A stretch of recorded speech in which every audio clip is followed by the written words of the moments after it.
کیا آپ جانتے ہیں کہ حضرت یوسف علیہ السلام کو دریا نیل میں کیوں دفن کیا گیا؟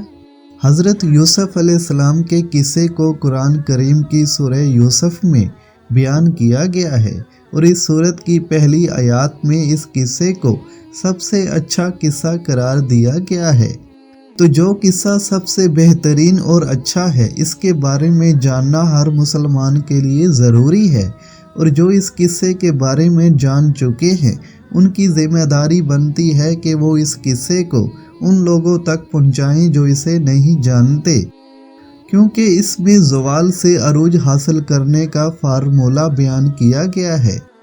اس ویڈیو میں اس بات کا ذکر کیا جائے گا کہ حضرت یوسف علیہ السلام کو دریا نیل میں کیوں دفن کیا گیا۔ حضرت یوسف علیہ السلام نے 120 سال کی عمر پائی۔ حضرت یوسف علیہ السلام کے وسائل کے بعد ان کے چاہنے والوں میں اختلاف ہو گیا کہ حضرت یوسف علیہ السلام کو کہاں دفن کیا جائے گا۔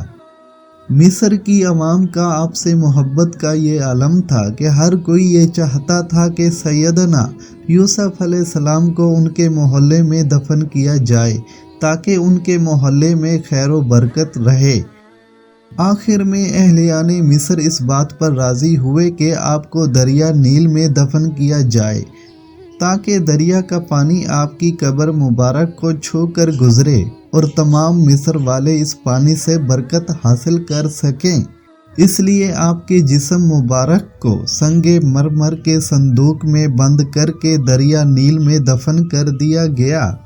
پھر 400 سال بعد حضرت موسیٰ علیہ السلام کے زمانے میں بنی اسرائیل کو حضرت موسیٰ علیہ السلام کی قیادت میں مصر چھوڑنے کا حکم دیا تو سیدنا موسیٰ علیہ السلام کو حضرت یوسف علیہ السلام کا تابوت بھی اپنے ساتھ لے جانے کا حکم دیا، جس پر حضرت موسیٰ علیہ السلام ان کا تابوت نکال کر اپنے ساتھ فلسطین لے گئے، جہاں حضرت یوسف علیہ السلام کے تابوت کو حضرت اسحاق علیہ السلام اور حضرت یعقوب علیہ السلام کی قبر مبارک کے نزدیک دفن کیا گیا۔